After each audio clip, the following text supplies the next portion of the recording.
Hello students, आज हम फिर अपने लेसन 5 की बात करेंगे। अभी तक हमने डॉबर्नियर, Newlands law of octaves, Mendeleev की आवर्त सारणी को स्टडी किया है। अब हम देखेंगे कि जो हमारा आधुनिक पीरियोडिक टेबल है उसमें किस तरह से अव्यवस्थित ढंग से तत्वों को व्यवस्थित किया गया।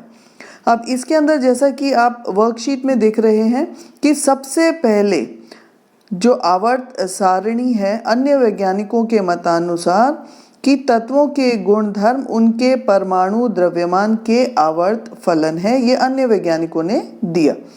और इसके अनुमान के आधार पर मेंडलीव ने अपने उस समय जो 63 तत्व ज्ञात थी उनसे एक आवर्त सारणी संयोजित की।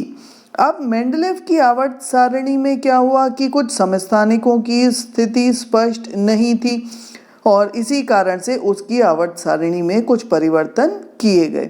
तो 1913 में हेनरी मोजले ने मेंडलीव की त्रुटियों का समाधान किया और हेनरी मोजले ने जो आधुनिक आवर्त सारणी का निर्माण किया उसको हम किस प्रकार वर्णित कर सकते हैं कि तत्वों के गुणधर्म उनकी परमाणु संख्या के आवर्त फलन होते हैं। अब प्रत्येक तत्व की जो परमाणु संख्या है वह हमें परमाणु में जो नाभिक है उसमें कितने प्रोटॉन्स उपस्थित हैं उनकी संख्याओं का हमें पता चलता है और एक तत्व से दूसरे तत्व तक बढ़ने पर इसमें एक की बढ़ोतरी होती है। यानी तत्वों को उनकी परमाणु संख्या के आरोही क्रम में व्यवस्थित करने पर हमें जो सारणी प्राप्त हुई उस सारणी को हम आधुनिक आवर्त सारणी कहते हैं। अभी हमने ऊपर एक शब्द देखा था समस्थानिक। समस्थानिक मतलब कि जिनमें परमाणु संख्या समान हो लेकिन परमाणु द्रव्यमान भिन्न होता है।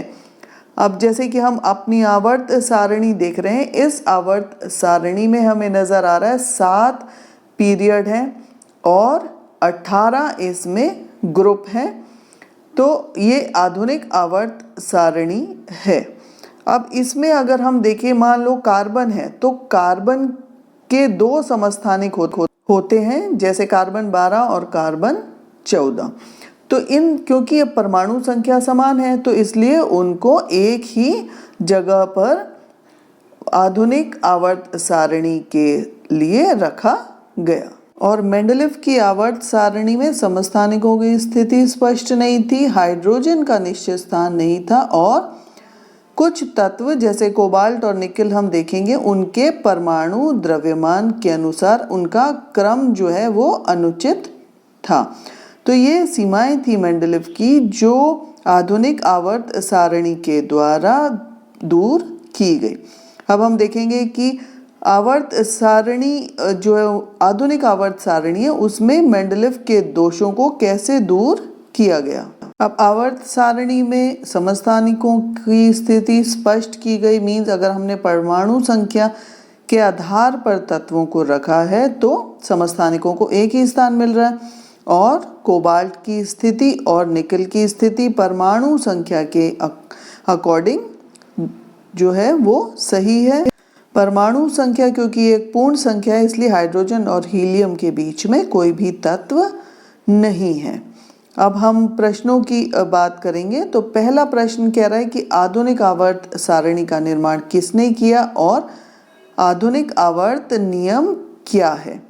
तो फर्स्ट का आंसर है हेनरी मोजले, जिन्होंने 1913 में आधुनिक आवर्त सारणी दी थी और इसके आधार पर तत्वों के गुणधर्म उनकी परमाणु संख्या के आवर्त फलन होते हैं।